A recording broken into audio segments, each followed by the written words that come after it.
born alone, and at death too I shall die alone. As this pain cannot be shared by others, what use are obstacle making friends? In the same way as travelers on a highway leave one place and reach another, likewise those traveling on the path of conditioned existence leave one birth and reach another.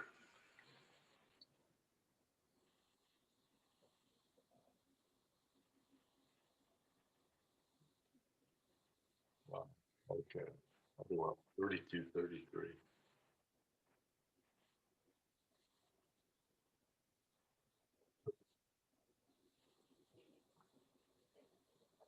Well, likewise, as we continue through life, that the suffering we create.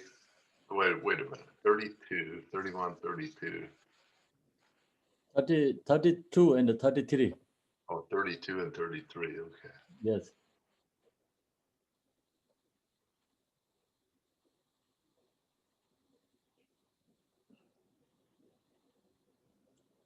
When you was born, you born with some together or only born yourself? I was born by myself. I'm going to go out by myself. So in the meantime, I need to take. Well, the message to me is I need to take advantage of the time I have, and not associate with people that would have a tendency to create obscurations. Avoid the obstacles. Mm.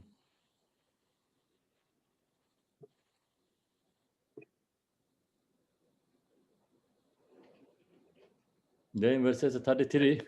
And part of what you said there was we need to understand what the cause is. Learn what the causes of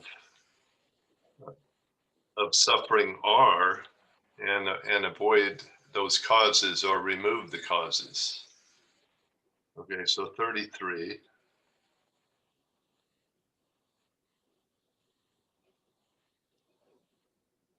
I mean, so effectively what this says is if you continue on and let yourself be influenced by the samsara, you're going to continue on into your next life and come back into samsara. It's a never-ending process. Yeah. Kept going again and again, right? Yes. Same is like this life, previous life. Okay, so now we. But I do have a question on 33 that popped into my mind. I'm trying to understand,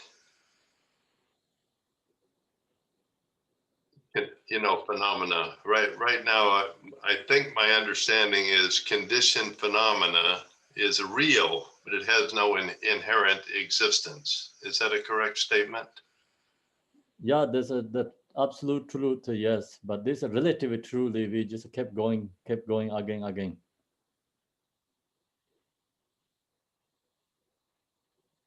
So usually we talk about the true truth, right? This is all is a relative truth. And absolute truly is no exist. No one is, travelers. No highway, no travelers, no bird, nothing doing there, but relatively, yes. No, we are in the delusion state, relatively. So that's why we have this until wake up. So this kept going again. So that's why we have to wake up. Waking Buddha.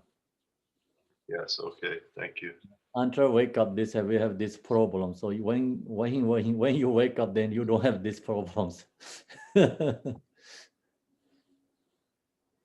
Right. So thank you. you're welcome. Next, DBA 34, 35.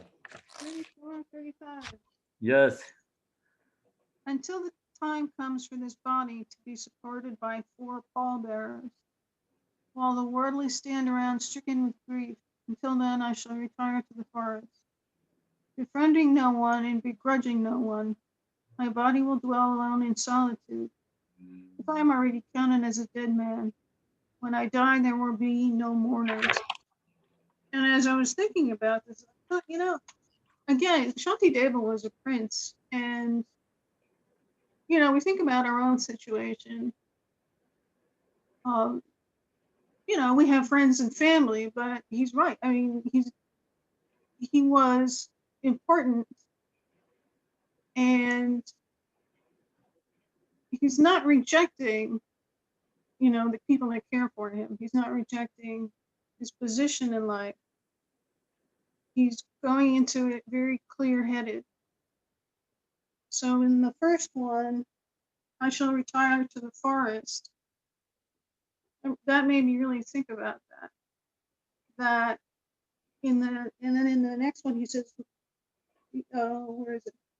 If I am already counted as a dead man, and he didn't want to hurt anybody, but when you do that, when you retreat from life, and then when you withdraw your attachment, other people's lives will go on without you. But if you want to make your life meaningful, then this withdrawing is really kind of necessary, or we do it certain for us as beginners. The idea that, when I retire, I can live in the Himalayas by myself, or, in a very simple way. I think, that's what a lot of us want. When I die, there will be no mourners. This also gives him, and it gives us the freedom when you're out there, there's no expectations on you. There's nothing pulling you. You realize everybody that I left behind, they're doing okay, and they're fine, and they're not really worrying about me, and I'm not worrying about them. And in this way, I can find enlightenment. So that's what I got out of it. Thanks. Okay. Thank you, Debbie. Yeah, so in the ancient time, like maybe culture in the Asia culture, maybe like kind of Himalayan traditions. Actually, life is harder than here. So I think here people has more opportunity if practice Dharma, I think. Because not that hard to you get food and clothes and surviving. So some other places it's so hard to get the food and the clothes, this all these material things is so hard to find and get. So that's why you have to work so hard the whole day, but actually work so hard, but you not much get. In here is like people, even you don't work so hard, but you get enough what you live.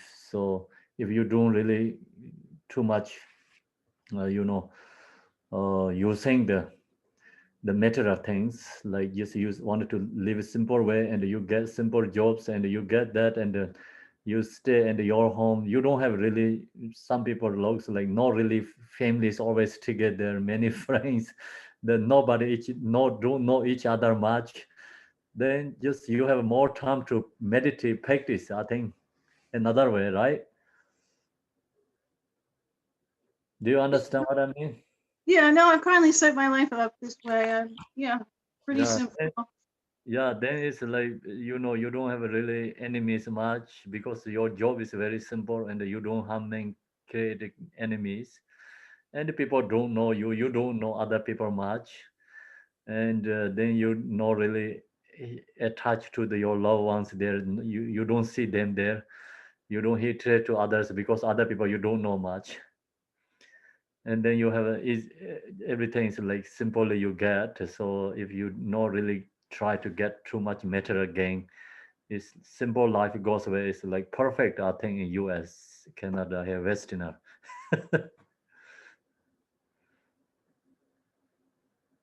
Then just stay at your home is like same is like, caps. Create your home is your cap. Your yard is like same is like forest. So you have lost this. Okay.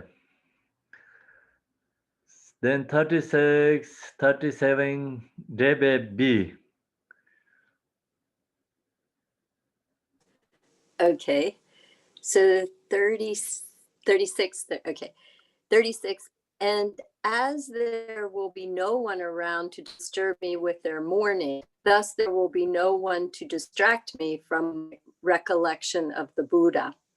Therefore, I shall dwell alone, happy and contented, with few difficulties, in very joyful and beautiful forests, pacifying all distractions. That was 37.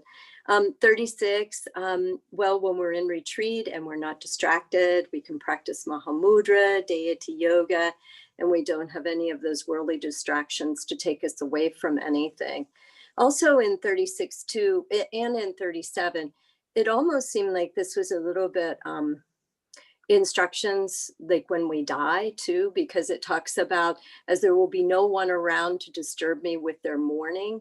So if we're able to develop our mind in single pointed concentration and we don't have distractions, then not only like when we're in solitary, if we can develop that being solitary, then when we're dying, we will also be able to bring back that single pointed contemplation. So I don't know. But then 37, when in retreat, we will dwell alone and we'll only have practice and meditation. We can subdue our crazy mind, and then we will have lots of effort for practice, and not like we're just hiding there, but we're actually going to practice and meditate. That was some of your very clear instructions. We just can't go into the forest and hang out because that's not going to really do us much good. So we need to really focus on practice, reducing our attachment, subduing our crazy mind to bring lasting peace and happiness. I think this say good. You know, Debe, you read these things, you have these conditions like you can be yourself easily and no much distraction you have. You can practicing. Debe B also have, you have these all conditions. You don't have much distractions, someone distracting you, and then you create your this the park is like forest, the peaceful practicing place. Yeah. Mm-hmm. No, it's true. We have choices.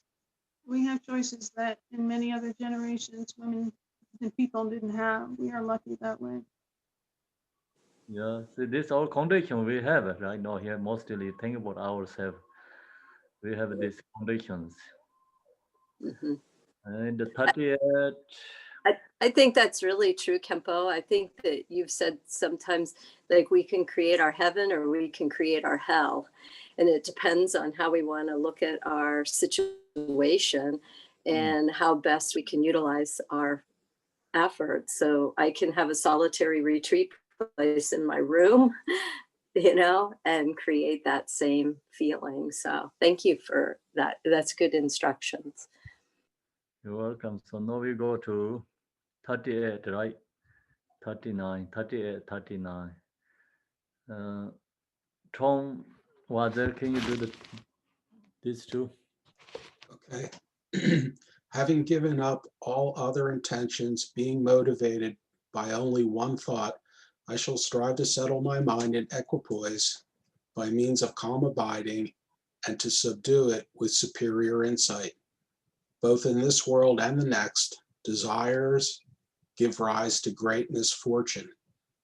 In this life, killing, bondage, and flaying, and in the next existence of the hells. I'll take number 39 first, if that's okay. So if you're not contented and you have a lot of desires, it's not going to be a very stable mind. It'll be difficult to have any very fruitful meditation. And also he's pointing out that in this life, killing, bondage, and flaying, so you'll reap what you sow. And so there's a connection between desires and having more karma to deal with. And 38, having given up all other intentions, being motivated by only one thought.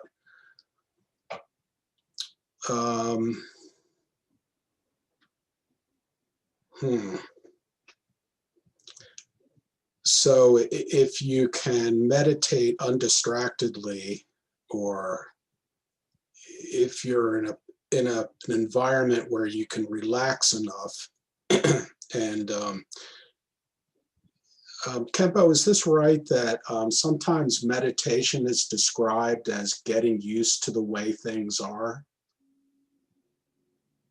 Is that a valid? Can you say again? Could it be that meditation sometimes is described as getting used to the way things actually are? Yeah, habituate, yes.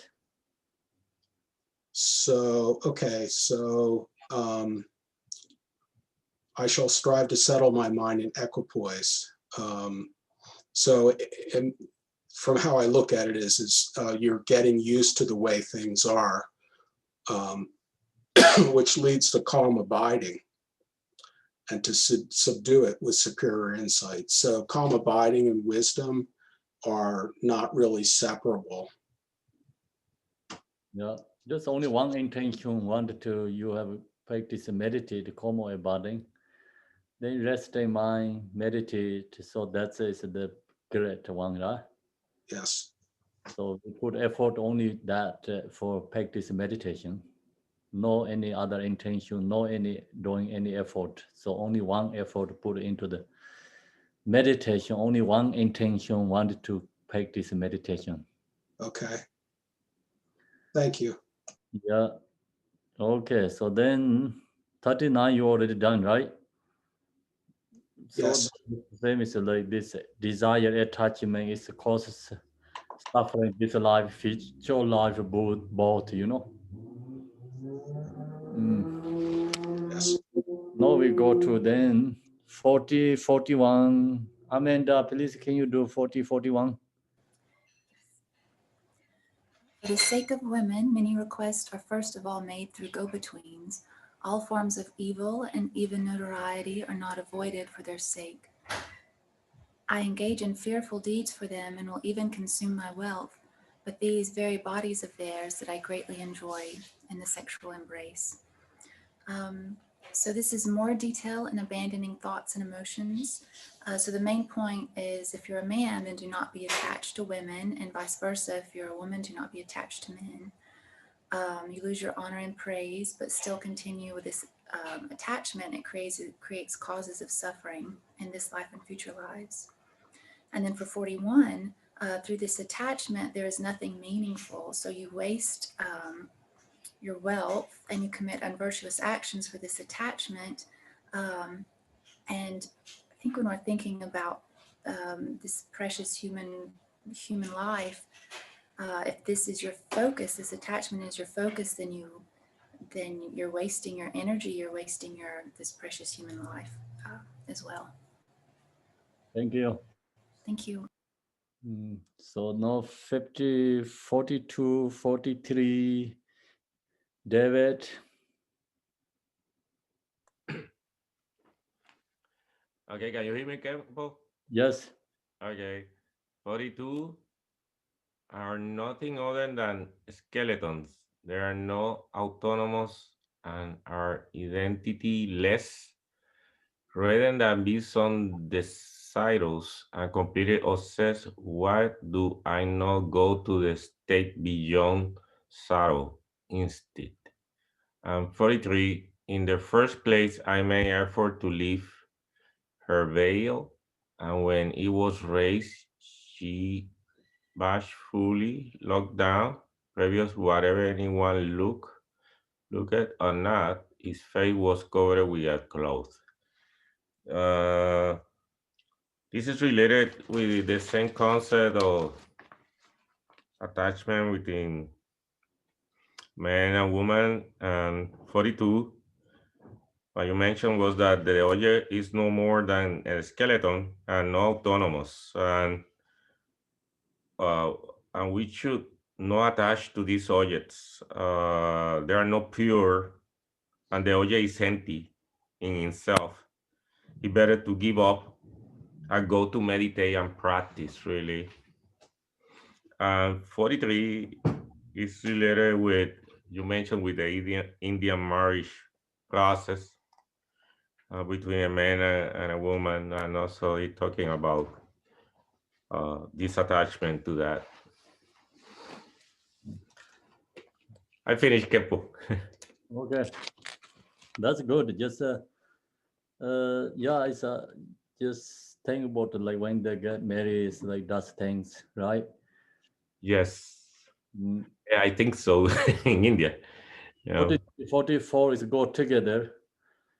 Oh, So you 44 is go together. It's like then 44. Okay, I go follow the 44. Going you want together. to read it? You already explained 43. Okay. And when they get married, they have like care about so much each other and like shy, you know, looking, try to so hard to looking to taking care is the same as treasure.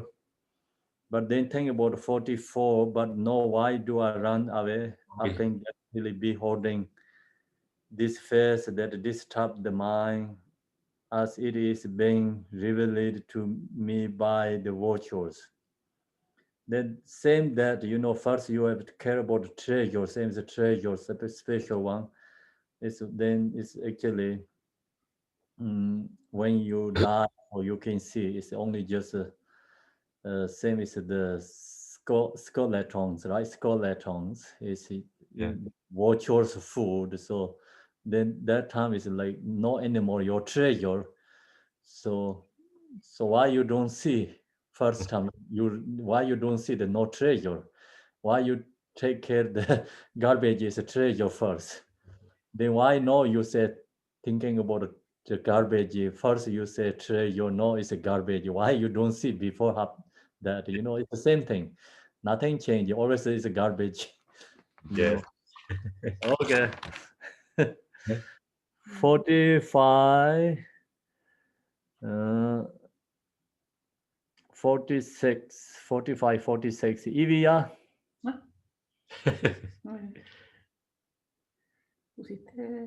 Yeah, you are here.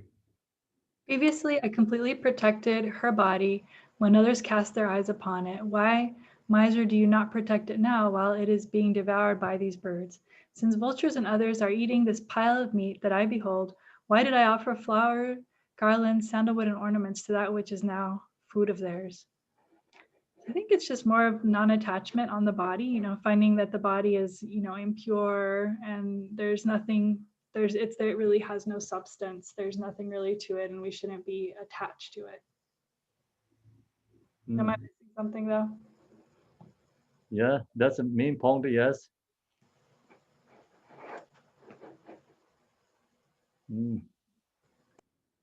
So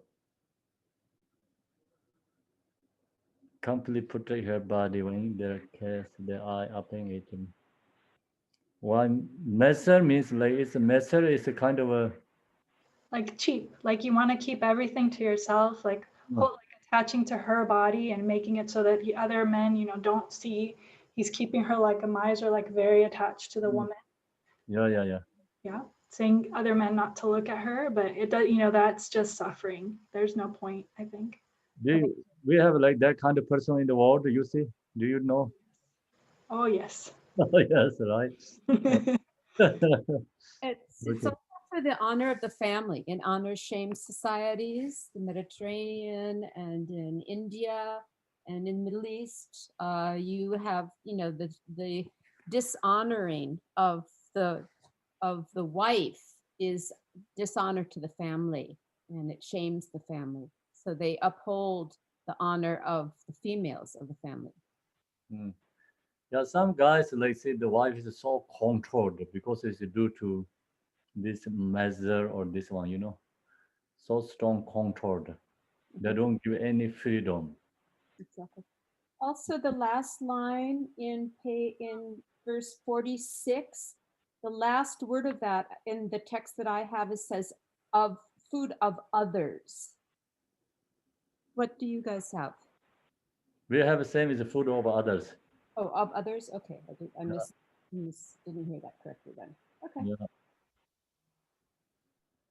So then whatever we put special ornaments is nothing, right? Okay, so now we go to then 47, 48. Gail, Percy, please, can you do these two together? Okay. 47. If I am frightened by the skeletons I see, even though they do not move, why am I not frightened by walking corpses, which are moved around by a few impulses? Although I am attached to it when it is covered with skin, why do I not desire it when it is uncovered? Since I have no need for it then, why copulate with it when it is covered? It just shows you that we go from life to some birth to death. We all have the same path, and we go from states of health and beauty into states of decay and disillusion. And so it's the same thing. So we have to really focus on not being attached to desire.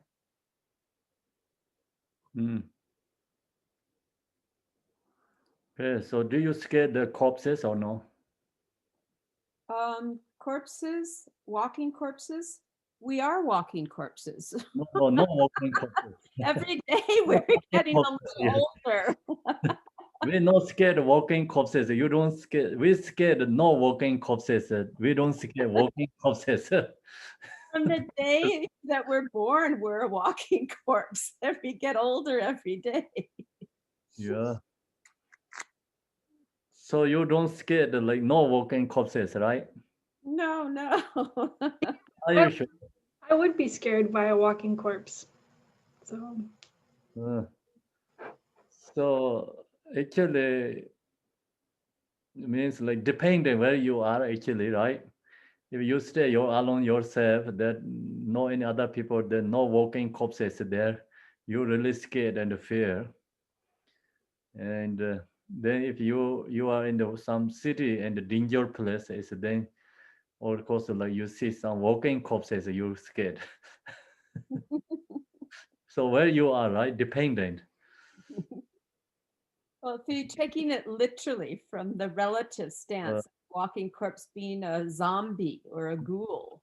So the main point Shantideva here is like, you know, it's in Asia, people really scared of no walking corpses. They really fear. So then he said, okay, you really scared of no walking corpses. Actually, this walking also corpses is the same thing. This is more danger than the other one. Superstitions. Yeah, everyone has superstitions.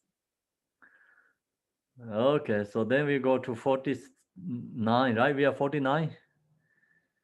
49, 50, 49 and 50. Liza, can you do this two together? Yes. Since both excrement and saliva arise solely from food, why do I dislike excrement and find joy in saliva?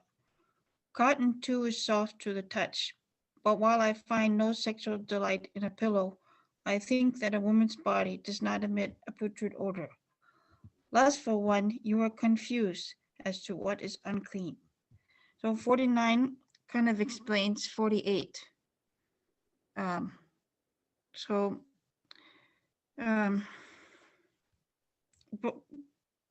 when we eat food, it becomes, our body makes it dirty, and there's no difference between the two.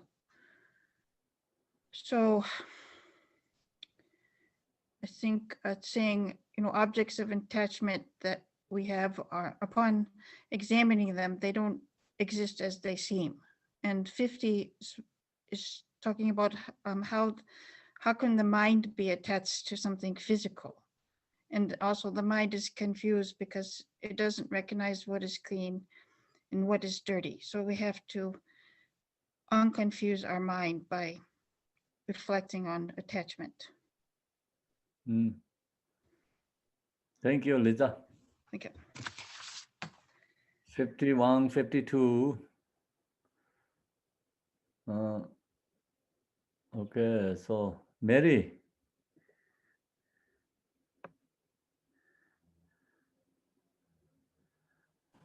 Okay.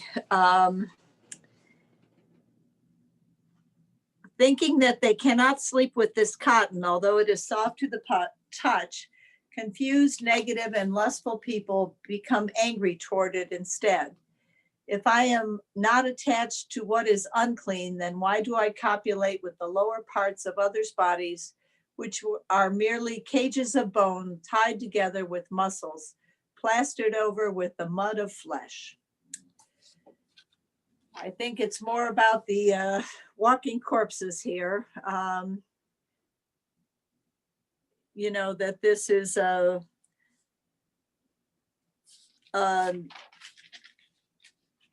impermanent body that is not something to be grasped at and attached to,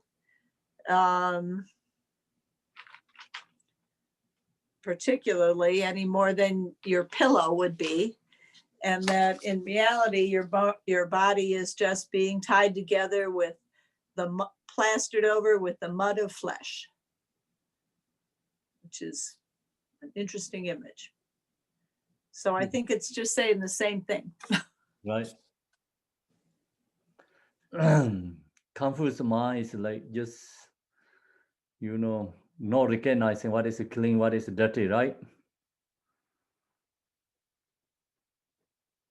Okay, so now we go to then 53, 50, sorry, 53, 54, 53, 54. Stand up, please.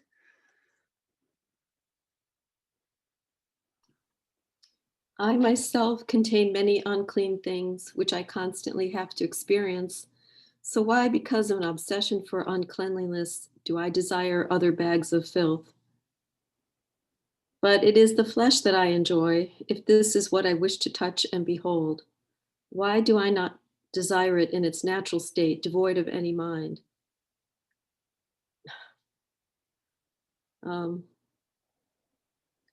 Yeah, it's pretty interesting to separate out the concept of the spirit and the body, you know, the mind and the body, and to point out that our desire, our excessive desire and attachment is to, you know, something that will decay and become gross, or maybe is gross already, unclean.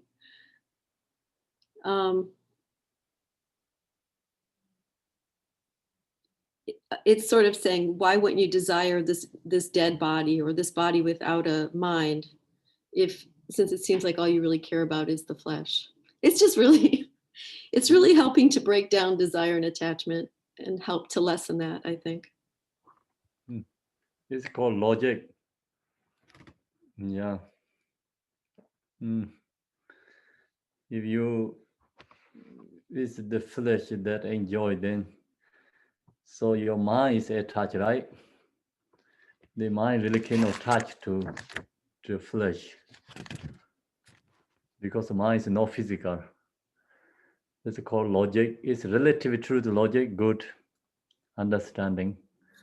Yeah, I guess so. I mean, I don't know. No, I think about hormones.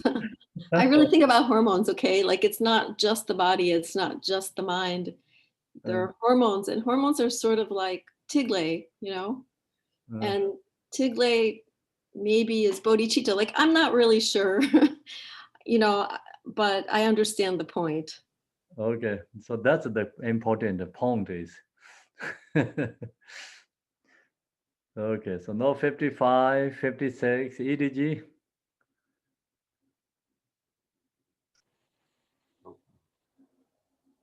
Furthermore, any mind that I may desire is unable to be touched or behold, and whatever I am able to touch will not be mental, so I indulge in this meaningless copulation.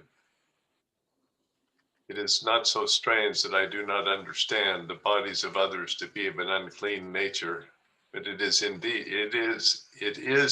strange that I do not understand my very own body to be by nature unclean.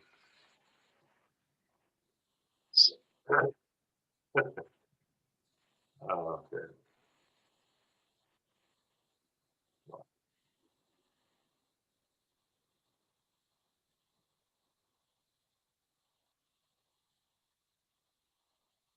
So basically,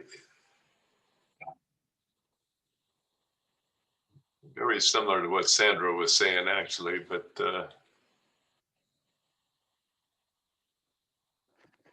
so we don't recognize ourselves as being fundamentally unclean. We have a bunch of unclean substances. We're not clean, and we don't recognize that. Right, so this 54, 55 is go together, Yeah, this whole section seems to go together. It's These two is like really joined together. Yes. 54, 55. So about the body, mind is make separate. So then your mind is like attached to object, but mind really cannot touch object. Mind cannot really see the object because it's not physical. So. But we try to. But we have the attachment. We're attached to something meaningless, of no benefit. Yeah, so I enrolled in this meaningless copulation. Okay, so then go to 56. Khenpo, can I ask a question? Yeah. Okay, so what's the difference between the impure illusory body and the pure illusory body? What would make this unclean body of ours pure and clean? Actually, both is a different ways like transform to attachment. It's release. They have a different method. This method is for more, beginners. And all form bodies visualize the Buddha's form body means like that is like high level practice and teaching is different. That's easy to share but harder to meditate. This is like more easy to use like practice and meditate.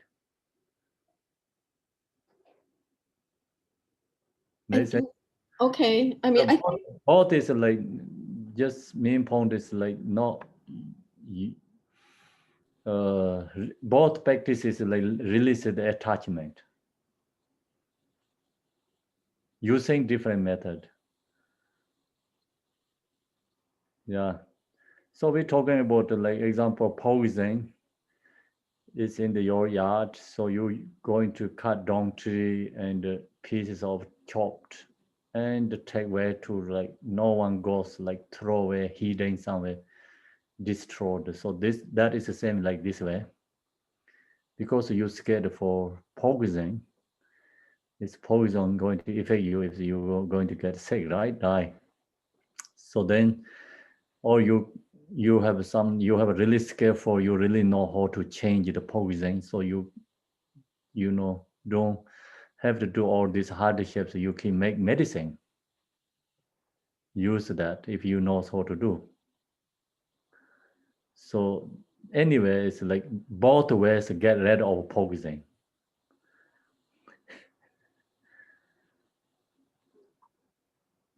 So this using different method, both ways like get rid of attachment and the desire. So long as we have attachment desires, then no wisdom there, right? So that is like we're stuck there and then we're not doing any good things. And recognizing impermanence also. Yeah. Okay, so now we go to then, which one we already, 57, right? 57? 57, 58, 57, 8, 58. Amanda, can you do the 57, 58? Yes. Having forsaken the young lotus flower unfolded by beams of sunlight, free from cloud, why with a mind of craving for what is unclean do I revel in a cage of filth? Since I do not wish to touch a place that is smeared with excrement, then why do I wish to touch the body from which that excrement arose?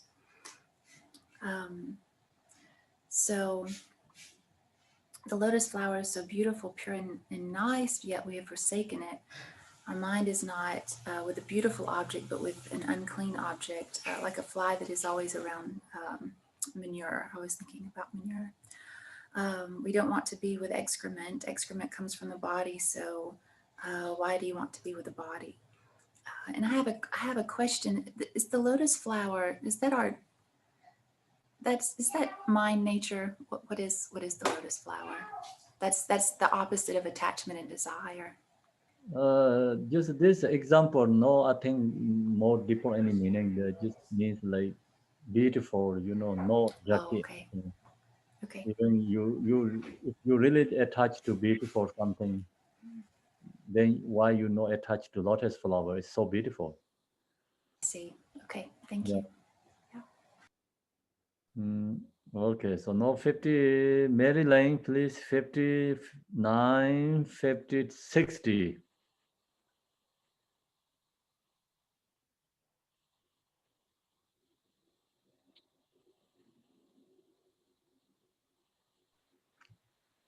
Mary Lane, you mute.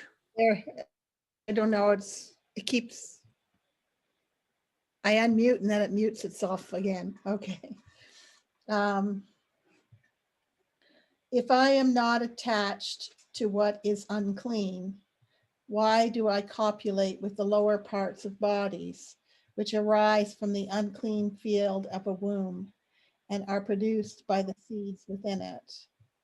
I have no wish for a small dirty maggot, which has come from a pile of filth. So why do I desire this body, which by nature is grossly unclean, for it too was produced by filth? I think that, like, it's again non-attachment to the body. I also think it's directed at monastics a lot. So see the body is unclean. Why do you want to get close to it?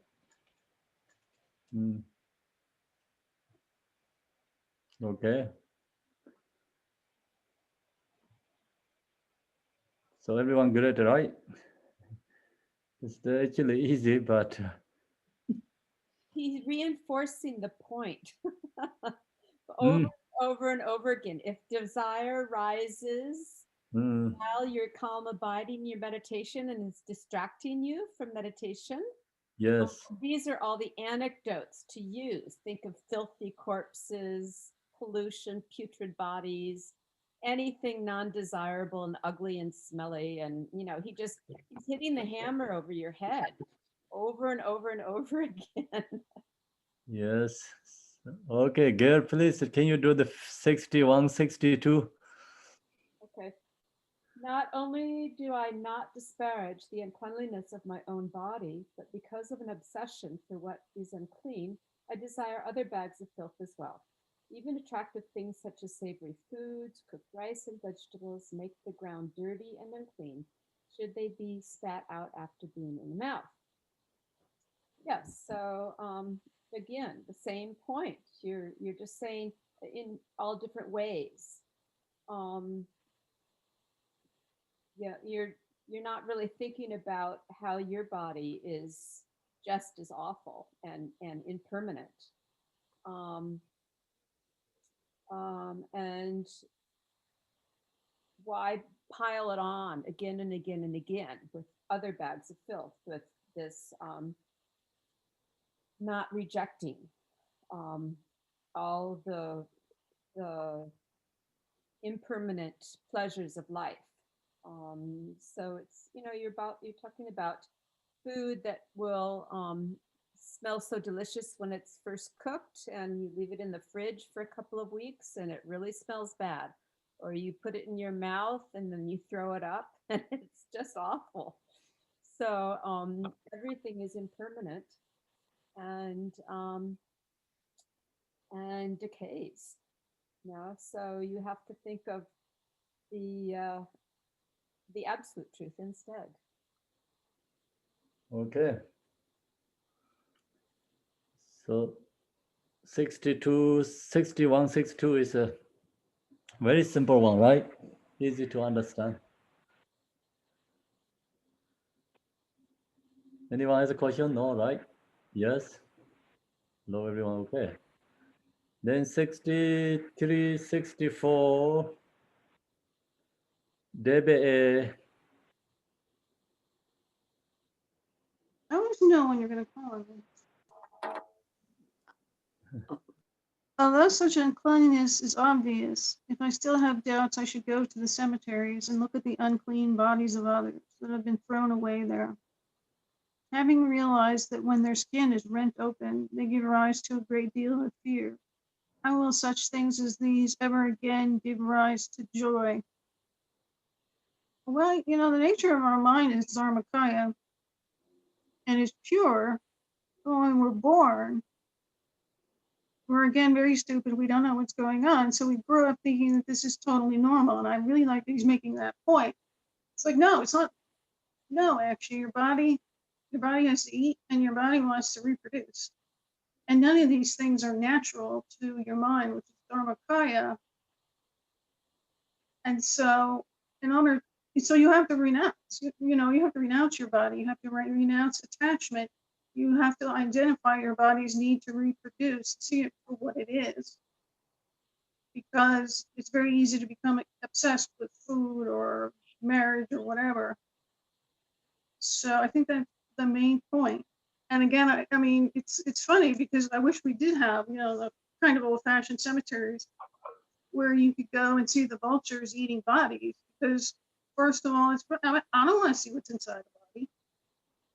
That is fearful. When you've seen like dead people and in the insides of their bodies, not in a funeral, but actual dead bodies. It's very frightening. It's very jarring. And, if you went there and you spent like an hour among these rotting corpses, it probably would help to hammer home, this is what bodies, this is the consequences of thinking your body is more important. So that's what thanks. Thank you, DBA. Everyone okay? I have a comment, Khenpo. Yes. Let's see where to start. I think one of the stories when the Buddha was growing up, he was in the palace and there were 20-foot walls around the palace. It was like its own little city. And one of the first noteworthy incidents is when he snuck up to a window in the palace and looked out and saw some people that were very ill in the throes of death.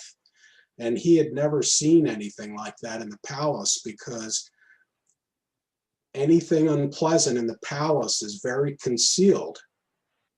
And I think it's a very easy analogy to bring forward into first world countries. We do a great job at hiding most unpleasant things in our society. And then I just thought of something else too. It might be worthwhile. The Dalai Lama was asked one time, the story goes something like this. Somebody said, well, don't you miss, you never had a wife. Don't you miss that opportunity? And he said, well, sometimes it's been a little difficult, especially when I was younger. But he said, ultimately, all we can really do is watch each other disintegrate, or fall apart or vanish, however you like to term it, for what it's worth. So that's just what I wanted to mention. Oh, there's another thing too. A pretty classic example for teachings on the impermanence of the body is if a person loses a finger in an accident, and so they go to the doctor, they get the finger bandaged up, and the doctor says, well, here, take your finger. And the person will automatically reject it, say, no, no, no, I don't want the finger. But yet before, while it was still attached, they would do almost anything to keep the finger. So it's just how something can go from being the most prized possession to being something that you want to get away from as quickly as possible. So anyway, that's just wanted to mention that. Same is like our car, young cars, right? Young cars. When they are in the shop and the new is no possible control. And when young, then nobody want. Okay. So now we go to the, which one is a Debe B? 65, 66. Well, I was going to give my turn over to Lyman. If she would like to do 1, 2. Lyman, are you there?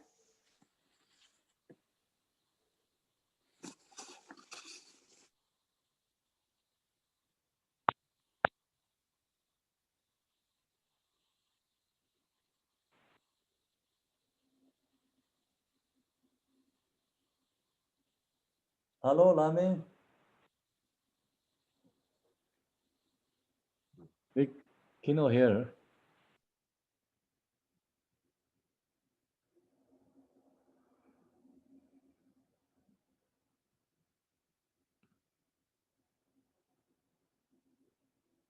Lamin cannot hear.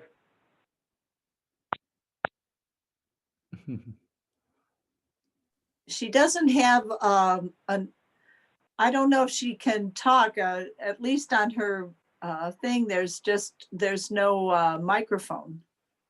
When you look under participants, there doesn't seem to be a microphone next to her. So maybe she doesn't have the ability to talk tonight. Maybe you mute. Usually she is like that, Mary, where you can, people who talk on their phone, but that was a good thought. Maybe Lyman, go out and come back in. Maybe you can do coming up if you want. Okay. Is it 65 and 66? Yes. Okay. The sense with which someone's body is anointed are sandalwood and the like, but not that of the other's body. So why am I attached to others' bodies? Because of sense that are other than theirs. So basically this is again, we naturally have a foul odor, but we cover it up. And so then we are really basically covering up the uncleanliness of our body with different scents. And so again, this is about diminishing that attachment, that even if the body smells good, it's not really the real smell of this body. And 66, since the body has a naturally foul odor, isn't it good to be unattached to it? Why do those who crave for the meaningless things of the world anoint this body with pleasant scents? So again, that kind of just, those two go hand in hand, and they say the same thing. Kind of like Gail said over and over, really, like, this body doesn't smell good. This, no matter what you put on it, it's not going to change what it is. Okay. I always think of being on an airplane overnight with people who have been on airplane maybe for 36 hours and they haven't been able to wash up, and it's in an airplane, it really is unpleasant. Then if the airplane didn't have air condition, then what are you going to do? can't open the window. Even better. Air condition 24 hours don't change anything much. No. If airplane, no any air condition. Okay. Then you know. No restaurant, then what are you going to do?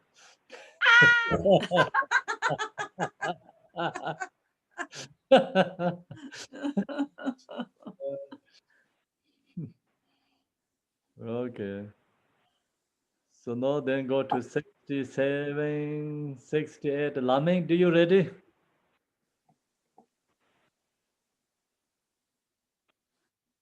I think she cannot hear. Who is another one? 80. Any other one can do? 80. I think Lyman can't talk. She can hear us okay, but for some reason her button isn't working. I see. For Microphone. Evia, can you do yeah, the? thank you, Mary. Evia, can you do the 67 and the 68?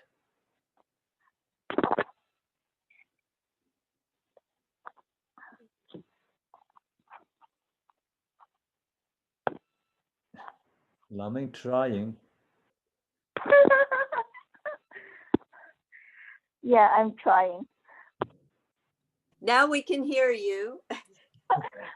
Yes, really. I don't know why, but I don't think that I can read now because I think my speaker and the message cannot do together. That's why when I was trying to read this in the message and when I tried to speak and I tried many times and it just couldn't work. But I do have experience yesterday, the 2 days ago about some some young man who came to our building. We only have 4 units in our building, and he was drunk and he slept on our floor, and we decided not to kick him out, not call the police, and let him sleep overnight. And I took the blanket to him, and next morning the whole stairway smelled really, really bad. And he already gone, and I remember that smell because I used to work with I live with someone who has many homeless men as friends. So I once sit with someone, it's like he didn't take shower for like half year or something like that. It's that kind of smell. It's not about urine, it's not about poop, but just the smell of body not washing, and it really smells. So I feel that it's not, the practice is not about antidote. It's about our modern life, or our life make us do all those kind of things that to avoid to face the unpleasant reality. And it is actually is a reality, and body do decay, and body do smell terribly. And I remember when I was 19 years old, I went to a retreat, and the teacher passed us, the body was soaking in those chemicals, and I looked at the body and didn't let go of the picture, and vowed to myself I will never, never forget this picture. And I still haven't forgot it. And I remember the eyelash was losing, the hair was not there, the color was green and purple a little bit, and then swelling of the leaf and some broken part of the skin. I really remember, and I meditate on it. Then I meditate. I myself was like that body, and I meditate on the most handsome boy in our university, and I put him in that body too, and just meditate on it. And I just like really have a very, very strong renunciation, because I just feel, why do I work that hard? I really don't want to work that hard. I just feel that if I am going to die, it's just like this. So I don't think it's an antidote. I really think it's just, we just have to face the reality. And Buddhism is not only a medicine, it's a really true reality of life. Everyone ends up like, or in the burning ground, or in the cemetery, or in the chemical liquid, and soak in the chemical liquid. And that's what we end up to. So That's my comment. Thank you. Thank you. I mean, you actually already explained this 66, 67. Okay, so now we go to then. Actually, you already explained 68 too. Anyway, 68 to 69. Lisa, can you do that two together? Yes. 68. Since the naked body left in its natural state is very frightening due to its long hair and nails, its yellowish, foul-smelling teeth, and its being coated with the odor of dirt. Why do I make such effort to polish it, like cleaning a weapon that will cause me harm? Hence, the entire world is disturbed with insanity due to the exertions of those who are confused about themselves. So 68, if you don't do anything with your body, like shower or such things like that, it become quite frightening. It's the real state that we don't see every day, since we do cover our bodies with clothes and whatnot, so we don't really see the state of our body, and we just keep buying things for it and really not recognizing its nature. In 69, 69,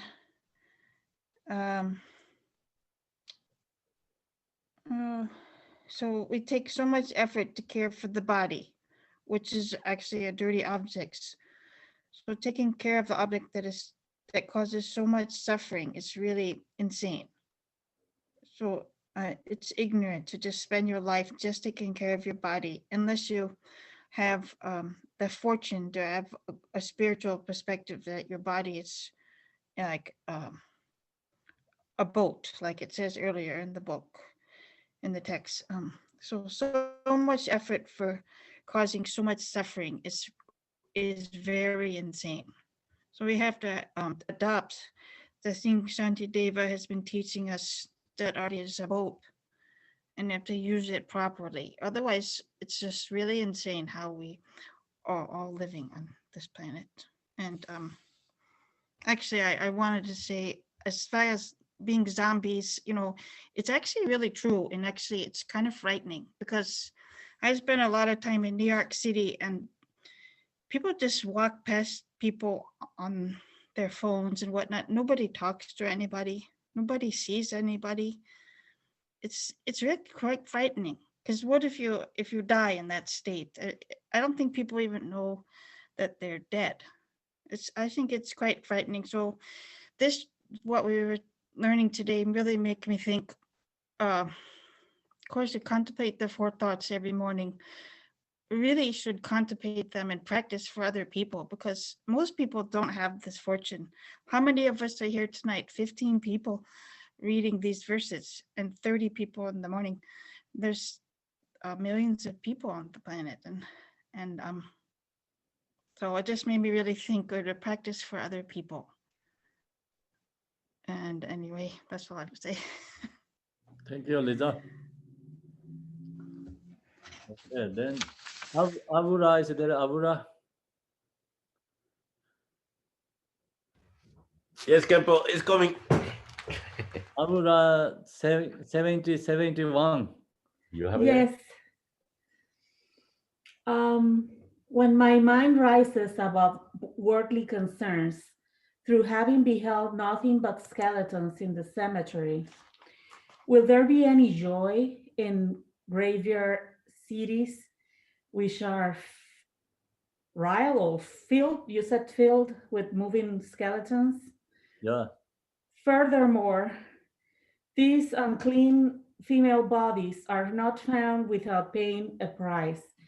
In order to obtain them, I exhaust myself, and in future will be injured in the hells.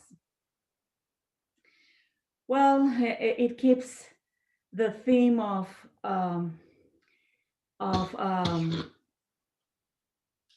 separating you from the attachment to the body.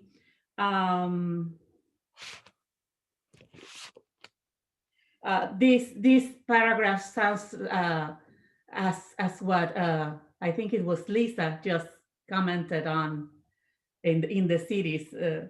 You know, we are like just like skeletons moving, and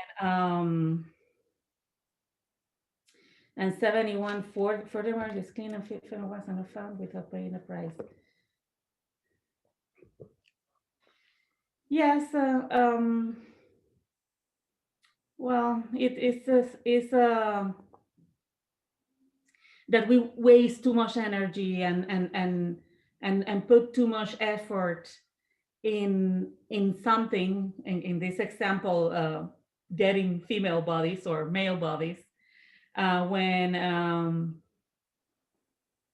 where it doesn't have any future good result for us. Only, I guess,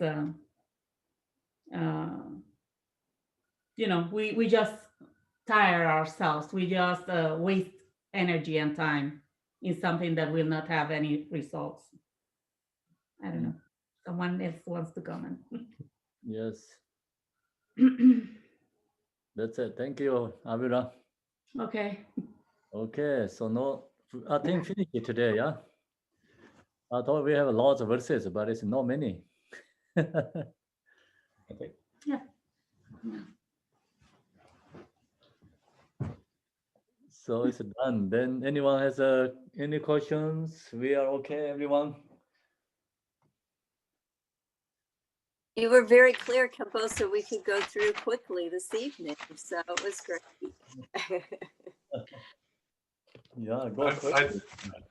I do have a question, I think. On 68, it says, since the naked body is left in its natural state, it's very frightening due to its long hair and nails, its yellowish, foul-smelling teeth, and so forth. I don't know if it's still that way, but in India, there were people that for example, that grew their fingernails to be feet long, 10 feet long or whatever. Their hair piled on top of their head and so forth. And I'm thinking, okay, so these were the ascetics, right? And I think there's still some around. And of course, they probably, I would imagine they at least rinse themselves off in the Ganges. But and contrasting that with us, polishing. So there's a balance. So what is it about? Where is the balance that's taught in Buddhism or to the monastics, let's say, as far as keeping clean and so forth? I mean, what do they teach? Well, do you understand clearly? Mary, can you answer? They're clean. People wash every day. Yeah. And the I don't know that Buddhism has a maybe particular view on how often you should shower or use deodorant or whatever other things that we use in the West. But I think generally, if you're living in a monastery, you don't want to live next door to somebody who smells like a homeless man who collects garbage all day, even though it might be good for your practice, but isn't that what I don't happens in the 3-year retreats? You're not allowed to cut your nails or your hair or anything? I have no idea. I have no idea. Don't think about that. That is like, okay, here is just a main point, like people's body, if you don't do anything, then you really see it's terrible. Okay.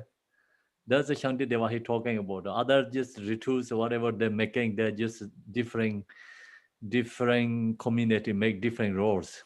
So we don't know. But main point Shanti Deva talking about, like if you don't taking care on your body, just live like then you can see reality show up. I also think it's very culture thing because I used to marry someone who's from Mongolian, and he said in his culture they only wash 3 times. The first time is when they were born, they take a wash, and then the second time before they get married, that like they wash, and the third time when they die, they wash. So I actually went to Mongolia with that guy, and then I don't smell people. I really don't smell that much, maybe because that desert, it was very dry. And while I was there, I didn't take any shower for 3 weeks because I just cannot go to public bathroom. I cannot wash myself in front of other people, and it's just not my culture. So I would rather not to take bath for 3 weeks, 3 or 5 weeks during I was there. And I don't smell anything. Maybe the air was too dry or something. But when I came back to United States, I remember a coworker came to the office and just apologized profusely and say that, oh, please forgive me because I was just walking with the kid and I was really smell and I didn't smell anything. And I just didn't understand why people have to apologize about body smell because it's just really natural. Of course, for 6 months, like the homeless guy I was sitting with, was really hard if I don't have that kind of same thing. But I do believe it's very cultural. Like the Mongolian, they wash themselves 3 times. That's it. The whole life. Thank you. Yeah, Laming. So that's all due to the culture, no culture really where you live, the place makes it different you. So not really culture and like taking, you have to take shower or not. It's always like just depending where you live. The main Pong Shanti they were here talking about just if you don't really take care of your own body. Then same is like see homeless people right now we see so smell bad, right? And so like that, just that is naturally body has that arise. So that's why body is didn't have good any essence mean formed. When during COVID, when the dentists were closed, the dental, you couldn't get your teeth cleaned, the hair salons, the barbers were closed, the nail salons. But still taking shower gear, right? Still taking shower and Now the gyms were closed. use the shower. You know, you can take shower. You can use the Hair. home air, like you know many things. You still doing changing. People noticed that they were falling apart. Yeah. Okay. So I think that, oh, I'm sorry. I think the one thing that these teachings have really pointed to me, especially today, is whether we shower or not, every day I am kind of like a rotting corpse, you know? And I mean, you can see that as you're aging, right? Like things are starting to fail, you know? And we are really rotting. I thought, gosh, I'm no different than a piece of meat, just kind of rotting away, you know? Whether I shower it or not, I can't change that, you know? I mean, we really are impermanent. And, you know, we're born and we come in and we grow up and then every day that this form, this, you know, 5 aggregates are just dissolving, you know? So I found that really interesting to see. Khenpo, Khenpo. Go ahead. Oh, Khenpo, may I read the short poem from that you referred to from Milarepa? It's just about 5 lines. I found it today after the teaching. It's a nice little poem. okay. Okay. In horror of death, I took to the forest. Again and again, I meditated on the uncertainty of the hour of death, capturing the fortress of the deathless, unending nature of mind. Now all fear of death is over and done. It's nice. Yes. They have another one. He said, no one cry, you know, like. Oh, yeah. Ask I think where it might be part of it. Yeah. Khenpo, may I ask a practice question in here? Lomi, do you have a question, you say? Yeah, I do have a question.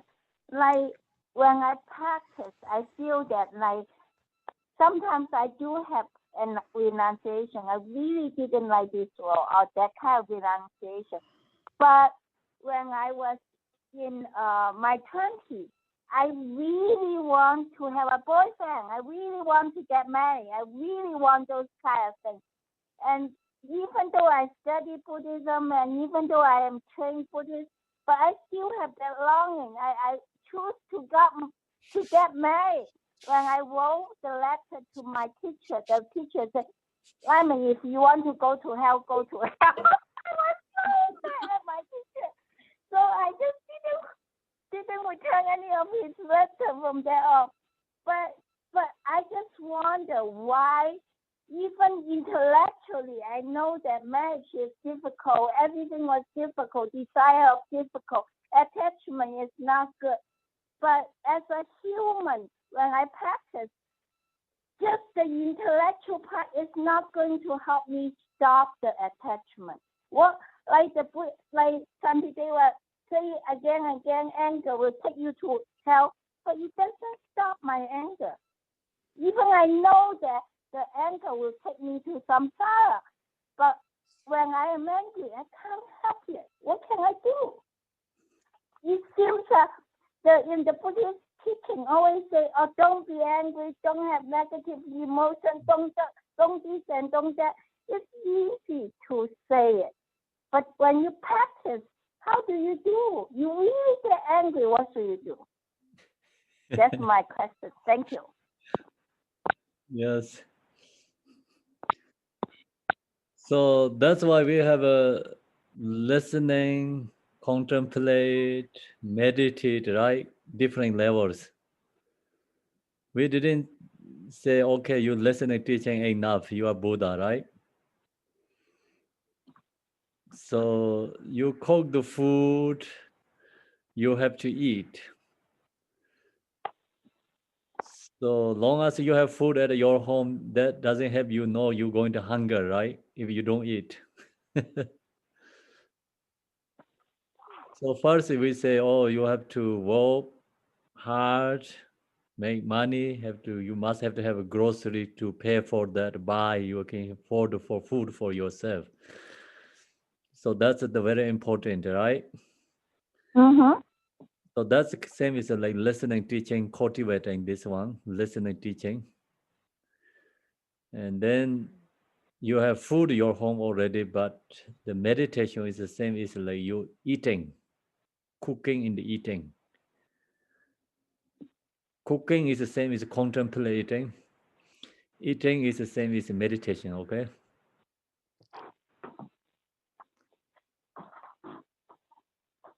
Study, listening, teaching is the same as like you can afford your grocery.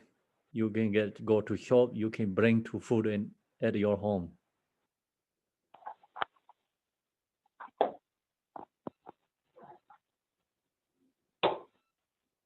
Yeah, Loming, that's okay. But you still get angry. What do you do? That's why we have to practice. But how? Because you just say that, oh, don't get angry because then you will go to hell.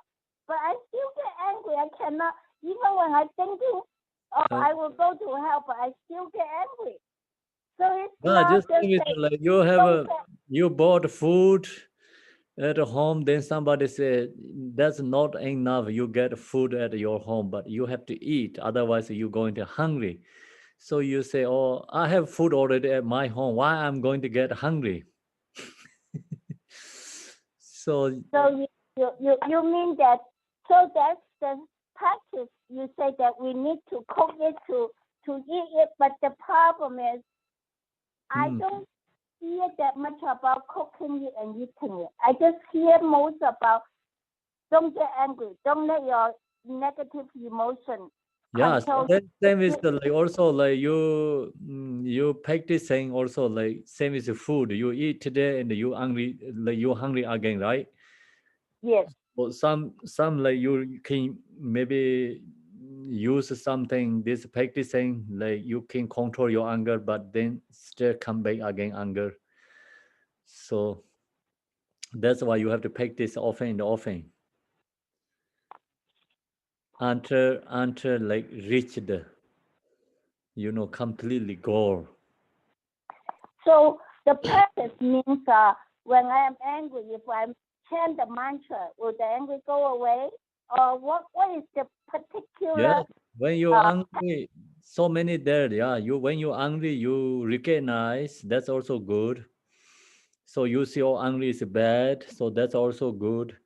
When you're angry, then you use intellectual investigating where is angry, why is I'm angry, where is it come from, why this problem happening. So that's also practicing. That's also called practicing. The no practice means like when you're angry, you just throw away. That is no practicing. Other just you recognize angry, you don't want that. So then you just think, oh, angry is bad. You have angry, but you know, so this is a bad. So that's always practicing. So do you have a very concrete, instead just go through your mind, say that it's not good, and I recognize I am angry, and it's not good, so I shouldn't be angry, but I'm still angry, so what should I do? That's see, everyone has that problem because the reason is we don't have enough practice. So wisdom is like Hyangdi Deva mentioned about somewhere else, like our wisdom is so small, tiny. That's why.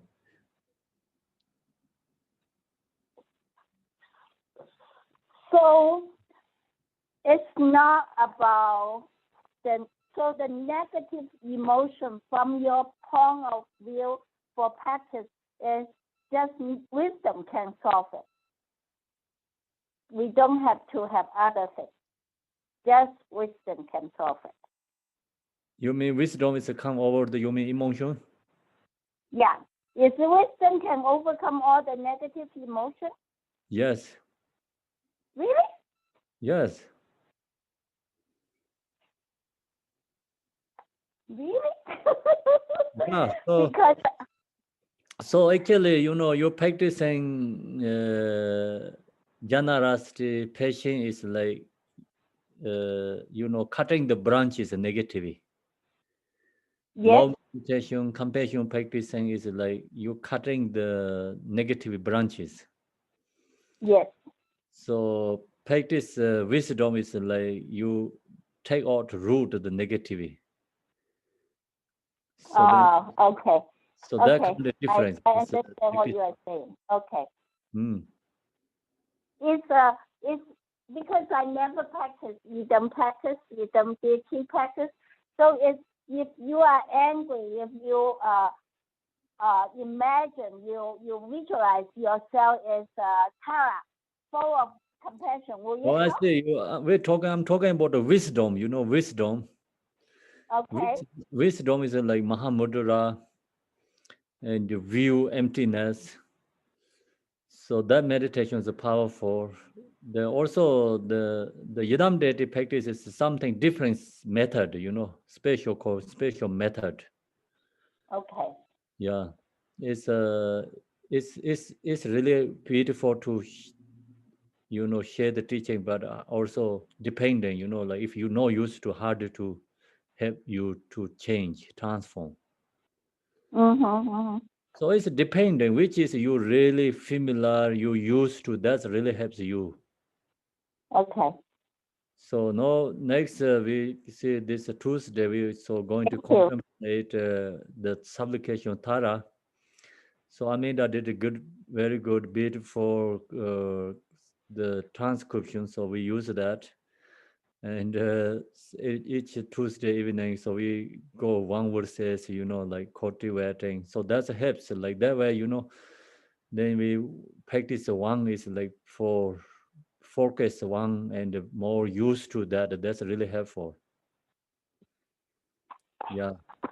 So example, like we do lots of different kind of yadam deity practice, but then when emotion comes, then you don't really have anything like over, come over to like emotion practice or something. So you used to something often and often, then that helps you. Even like different kind of 100 different yadam deities practice, but it's just not really you used to something, and 100 it doesn't help you much. So that's why we need something like used to like practicing. We have to create that. Okay. That's Just why I think you we have to to do go to supplication. up there. Supplication Tara is best, like kind of like ours, just suit for us a situation. We need something like suit for us. Okay. And the meaningful suit for us, easy, something we need to carry like our life. So we can habituate that, used to that. Example, like when your anger comes, then, what I'm going to think about, Varja Sava, Varja Kalaya, Pema Sambhava, so many Buddhas, right? Then you think that, but you don't have any really kind of into the practice. Bring something like, okay, Pema Sambhava sadhana is really long, you don't have to memorize.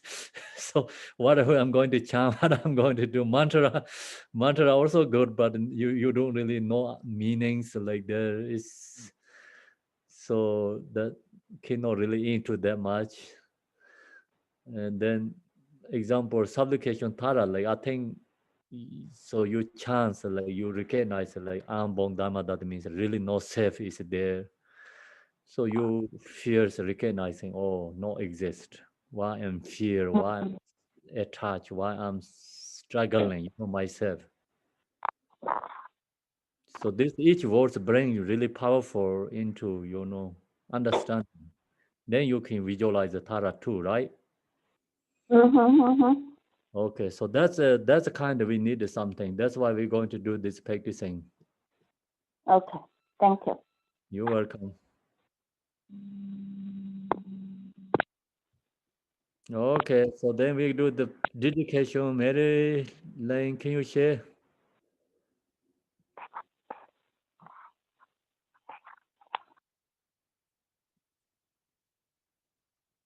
Tom, can you chant the prayer? Is Marilyn going to put it up or? Yes. Okay.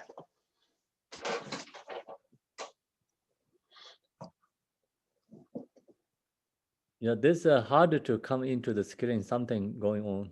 Yeah. We have that problem yesterday, I think. Cannot see in the screen. I don't know if it would be helpful, Marilyn. Amanda shared before. If you can open up the screen sharing, can you share, Amanda, today? Sure, yeah, I'll be glad to. Or if maybe it's there now, so we can see. Is it there? Yeah. Yes. This is full on my. Ready? Yeah. Namaho. In the center is the marvelous Buddha, Amitabha, of boundless light. On the right side is the Lord of great compassion, and on the left is Vajrapani, the Lord of powerful means. All are surrounded by limitless Buddhas and Bodhisattvas. Immeasurable peace and happiness is the blissful pure land of Dewa Chen.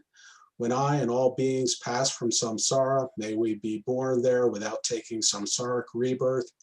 May I have the blessing of meeting Amitabha face to face. By the power of the blessings of the Buddhas and Bodhisattvas of the 10 directions, may we attain this aspiration without hindrance. Teyata Pensadriya. Can't remember the rest. Thank you. Okay, so it's gone, Marilyn. Well, I don't know what's happening. I don't know because my computer's be fine otherwise, but it seems to be. Bodhicitta, the excellent and precious mind, where it is unborn, may it arise. Where it is born, may it not decline, but ever increase higher and higher.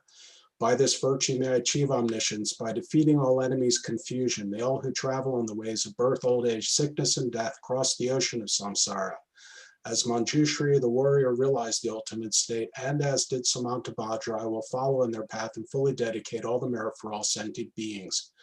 May the teachings of the great Jakunpa Ratnashri, who is omniscient, Lord of the Dharma, master of interdependence, continue and increase through study, practice, contemplation, and meditation until the end of samsara. Thank you. Thank you. Thank you, Tom. Thank you, Khenpo. Thank you. See you Thank you. tomorrow, everyone. Thank you, everyone. Thanks, everybody. Thank you, everybody. Have a good night. Good night. Night, everybody. Bye. Bye. Night.